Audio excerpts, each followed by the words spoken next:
الہو جو ہے وہ سب کی طرف ہی اشارہ کرتا ہے، وہ ذات کی طرف بھی کرتا ہے، وجود کی طرف بھی کرتا ہے، اسماء کی طرف بھی کرتا ہے، کنایات کی طرف بھی کرتا ہے۔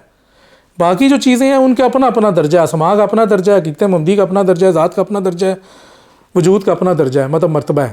لیکن الہو ایک ایسی چیز ہے قرآن مجید میں اور حدیث میں ہے کہ وہ سب کی طرف ہی اشارہ کرتا ہے، اور سب مطلب یہ سمجھ لیں کہ یہ ساری چیزوں کو ساتھ لے کے چلتا ہے۔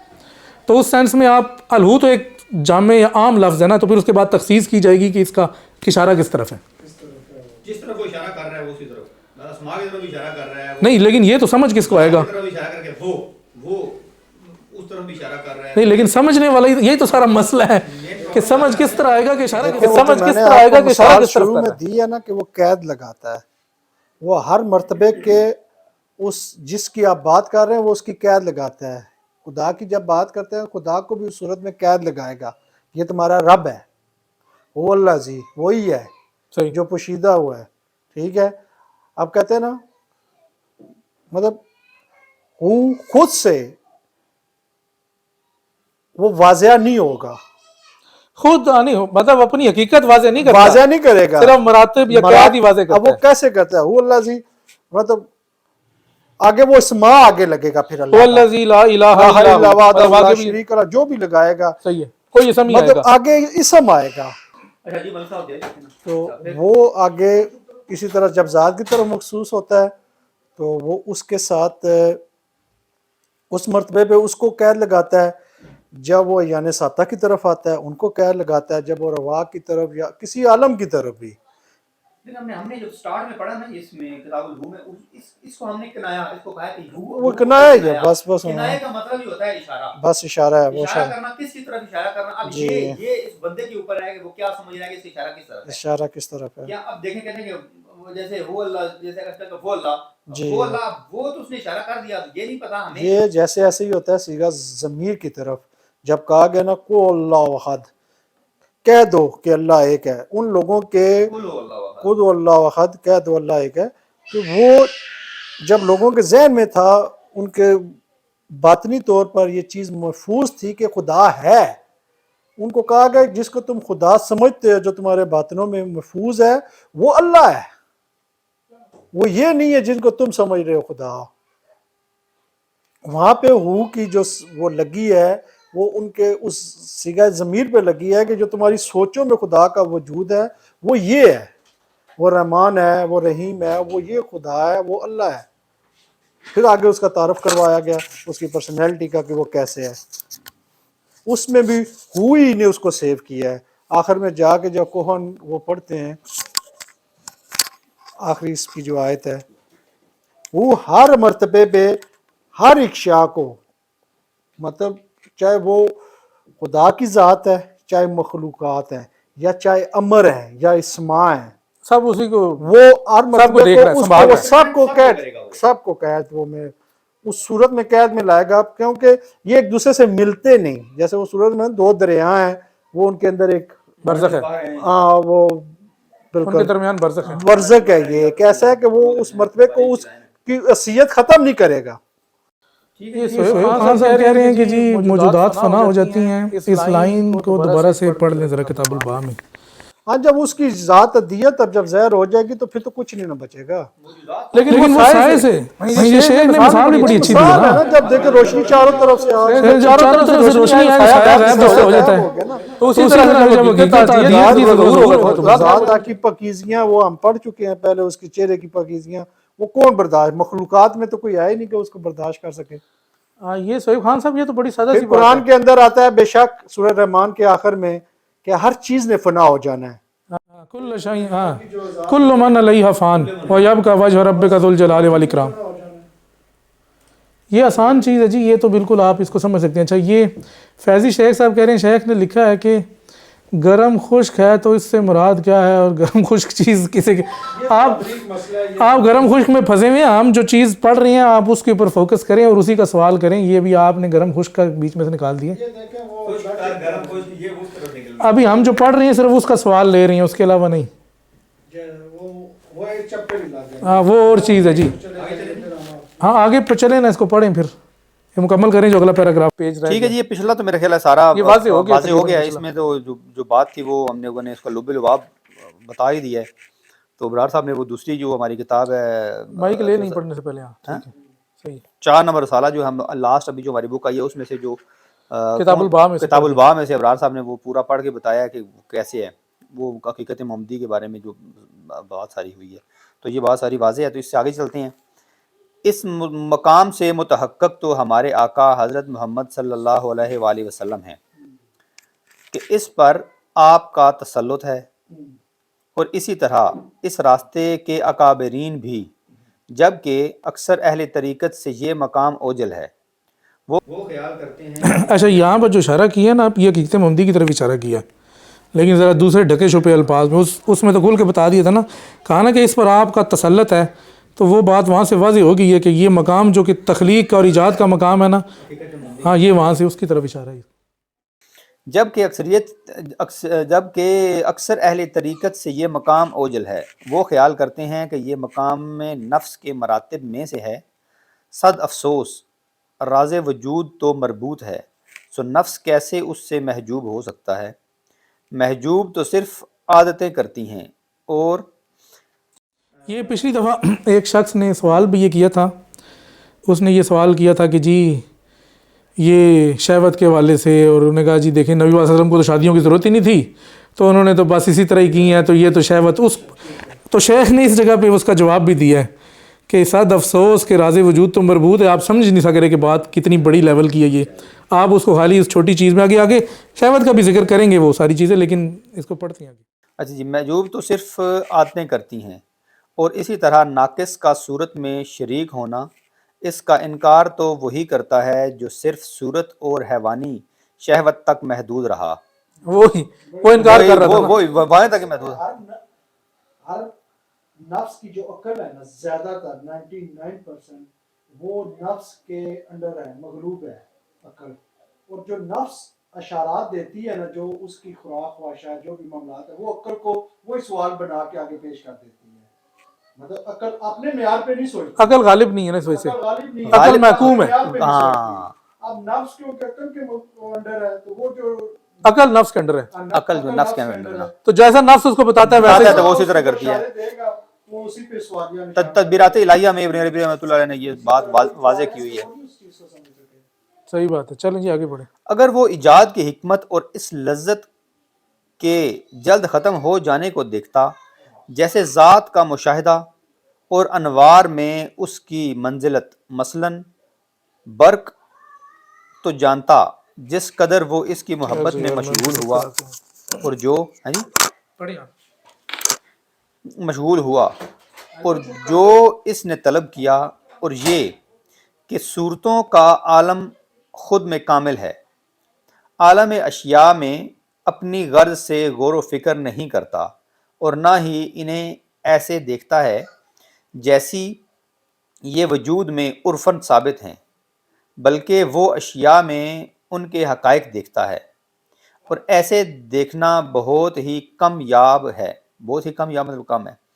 میری یہ تمنا رہی کہ مجھے کوئی ایسا ملے جو اشیاء میں غرض یا وضع سے دیکھنا ترک کرے، اور ان اشیاء پر ایسے غور کرے جیسا کہ ہم نے بتایا. مجھے یہاں پہ ایک بات یاد آ گئی. میں اپنے شیخ کے پاس گیا تو انہوں نے کہا کہ یہ جو لوگ نظر آ رہے ہیں نا، ان کو قرآن کی صورتیں سمجھو،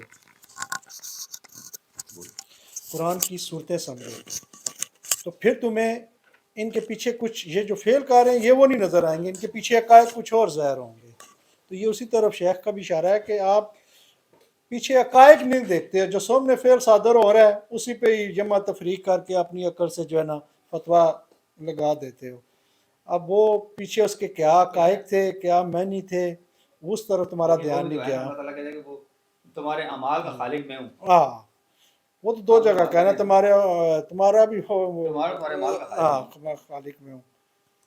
یہ بات مالک صاحب جو کر رہے ہیں جی کہ ہاں جی کدھر پہنچے؟ یہ ہے نیچے سے چوتھی لائن ہے. اچھا مکمل پڑھیں نا اس کو. اچھا کہتے ہیں دیکھ ترک کرے اور ان اشیاء پر ایسے غور کر جیسا کہ ہم نے بتایا.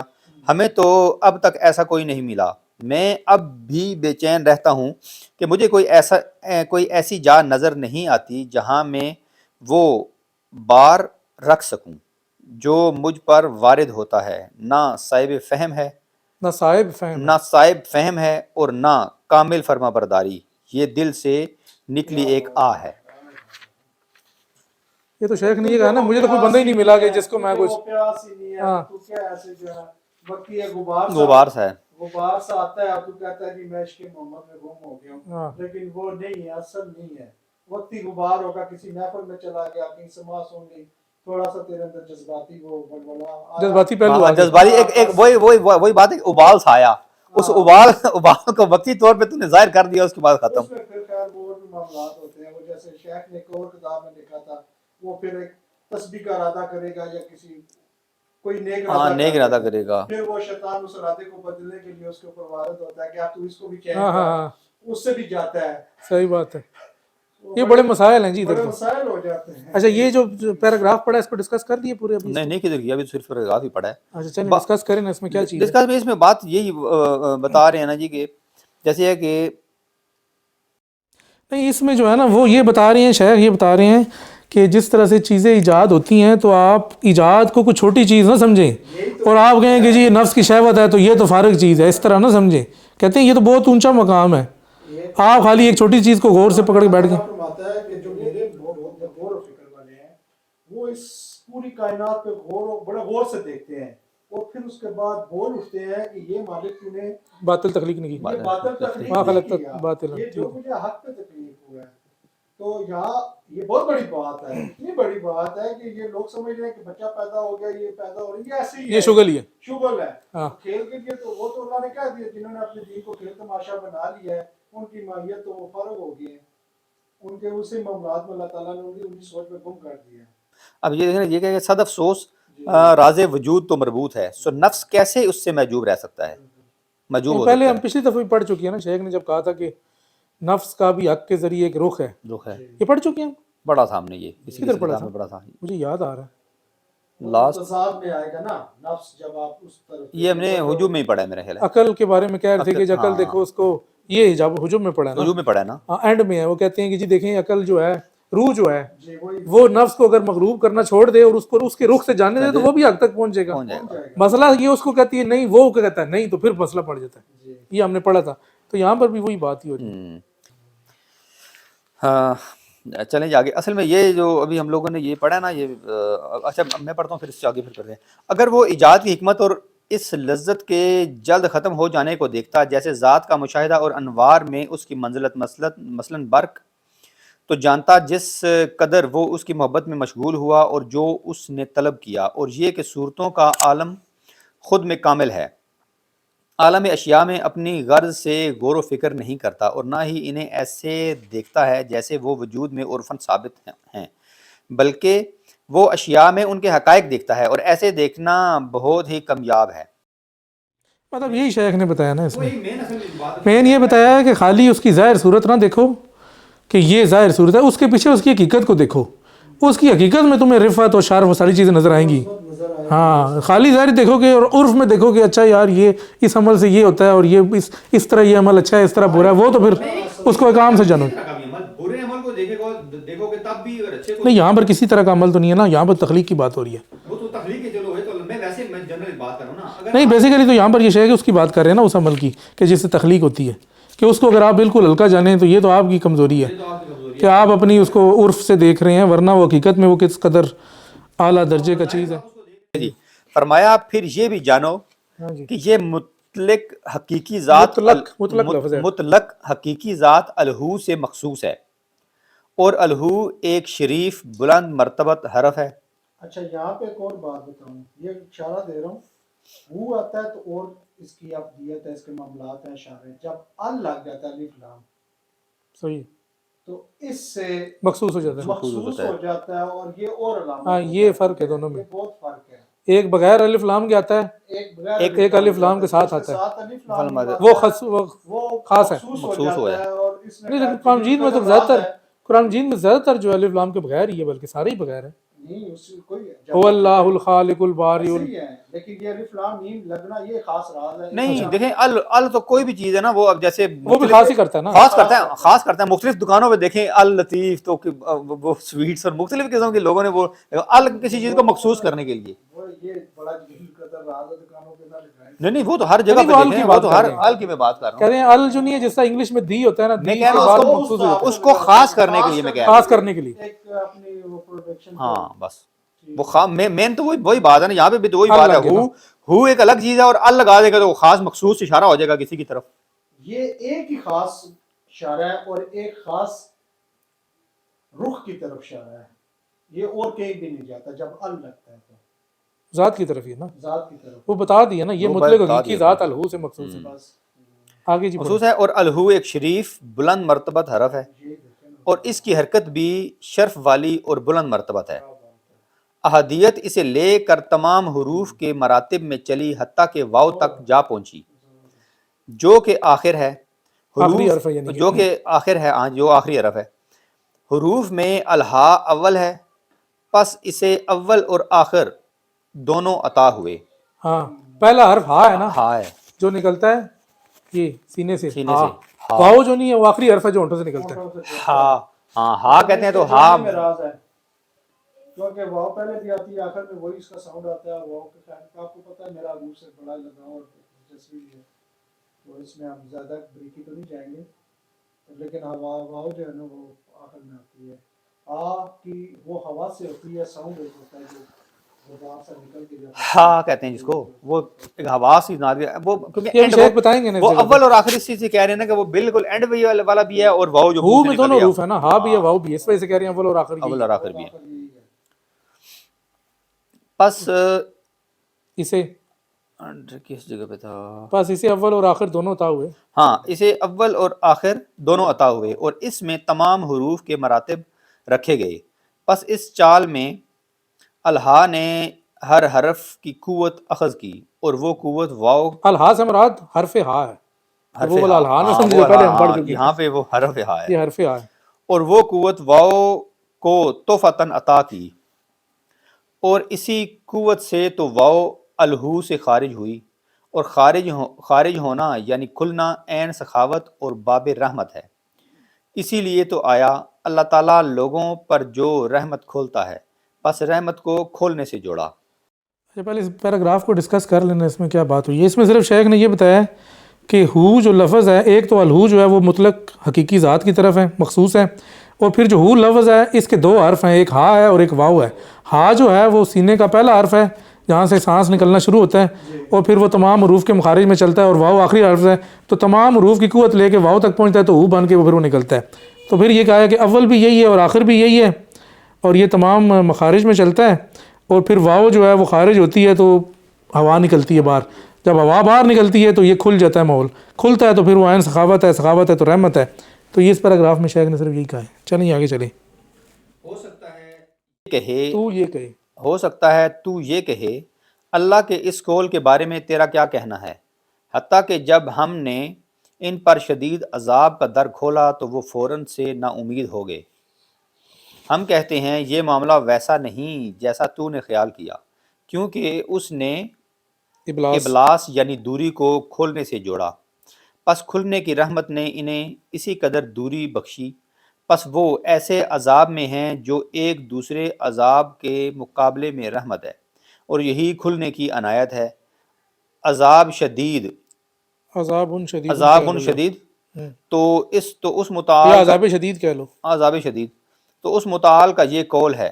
اور جب یہ جہنم کی کسی تنگ جگہ میں جکڑ کر ڈالے جائیں گے.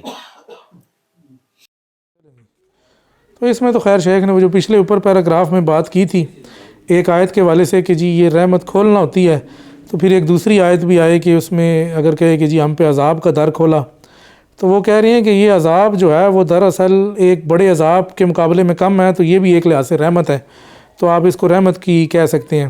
تو شدید عذاب تو وہ ہوگا کہ جب وہ جہنم میں ڈال دیے جائیں گے, یہ تو چھوٹا عذاب ان کو مل رہا ہے. چھوٹا عذاب ہے تو ساری بات رحمت ہی ہے نا, بڑے عذاب سے تو ان کی نجات ہوگی. تو یہ صرف اس کو اتنا واضح کیا ہے. آگے چلیں جی. پس پس الہا، الہو اور الہی میں ہے سے 3 ایسے حروف کو ملایا جو تمام حروف میں شرف والے ہیں، اور وہ واو، الف اور یا ہی ہیں۔ واو، الف اور یا جو نہیں ہے عربی میں حرف علت کہلاتے ہیں، جس طرح انگلش میں اے ای آئی او یو واولز نہیں کہلاتے، یہ عربی کے واولز ہیں بس۔ عربی واول ہیں یہ۔ ہاں جی، اور یہ حروف علت تو سببیت اور حروف تاثیر ہیں۔ احدیت کے لیے الہا الف سے مخصوص ہے اور مقام احدیت الف کا طالب ہے، اسی لیے الہا ہی الہو اور الہی کے درمیان نتیجے کے لیے مربوط سبب ہے۔ یہ فرد ہے، جیسا کہ ہم نے کتاب الف یعنی کتاب احدیت میں ذکر کیا، اسے وہاں دیکھ لیں، یہ کتاب عادیت میں فرد کا پورا تفصیل ہے نا، تفسیر ہے، کہتے ہیں تو اس کو بھی دیکھ لیں ذرا، دیکھ لیتے ہیں اس کو بھی۔ اس کا پیراگراف پڑھ لیتے ہیں، کتاب الف میں عادیت۔ اصل میں وہ فرد کے والے سے وہی بات ہے جو پچھلی کتاب الباء میں تھی، لیکن اس کو تھوڑا سا اور کھول دوسرے کے پیرائے کیا۔ میں ہاں یہ ہاں۔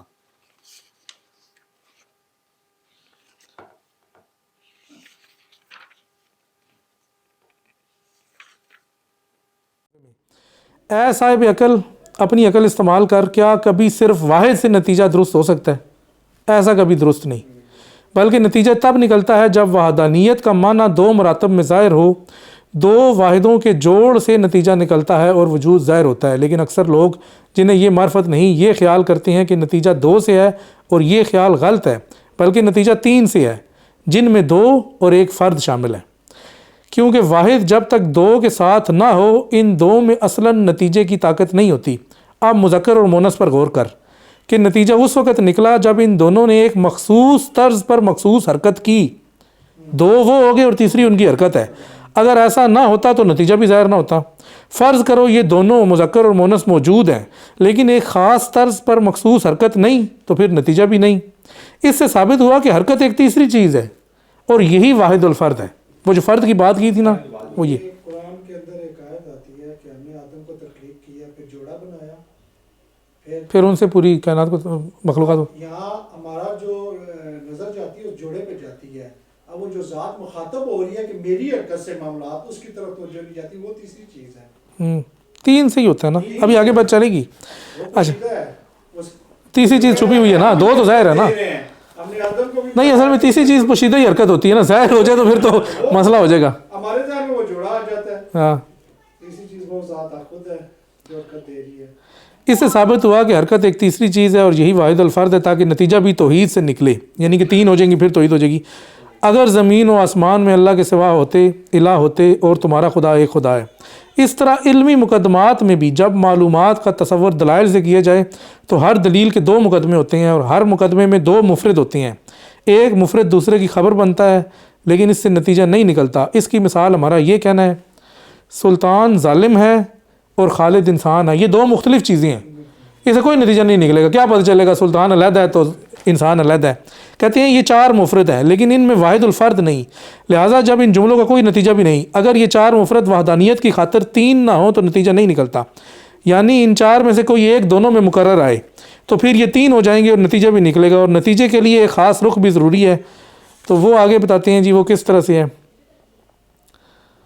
ٹھیک ہے، اس عمل سے غرض نتیجے کا اصول ہے، نہ کہ کچھ اور۔ ٹھیک ہے، آگے کہتے ہیں جی کیا تو نے حق سبحانہ اوپر غور نہیں کیا؟ 2 چیزیں آپ کہہ سکتی ہیں، یا وہ چیز جس نے آنا ہے اس نے ان کو حرکت دی ہے، یا وہ یہ ذات کی طرف کوئی بھی تیسری چیز ہے، تیسری چھپی ہوئی چیز تو ہے ہی ہے نا، وہی ہے جس نے حرکت دی ہے۔ حرکت دی ہے۔ دیکھیں جس نے آنا ہے چلیں حرکت، اس کا بھی آپ کہہ سکتے ہیں ثابت ہے، اس بات ہے اس نے آنا ہے تو اسے حرکت تو ہو گیا۔ نہیں، اسی کی حرکت ہے نا، سن سکتے ہیں نا، یہ تو ٹولز ہیں، اصل تو وہ ہے جس نے حرکت دلوائی ہے۔ حرکت دلوائی ان کو۔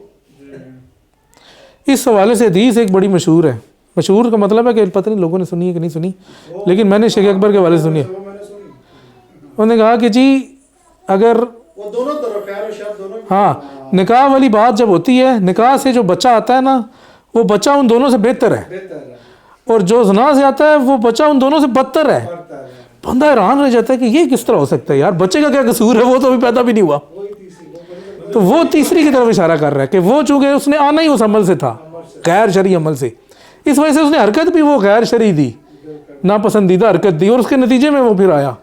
اس وجہ سے کہا گیا کہ وہ ان دونوں سے بدتر ہے.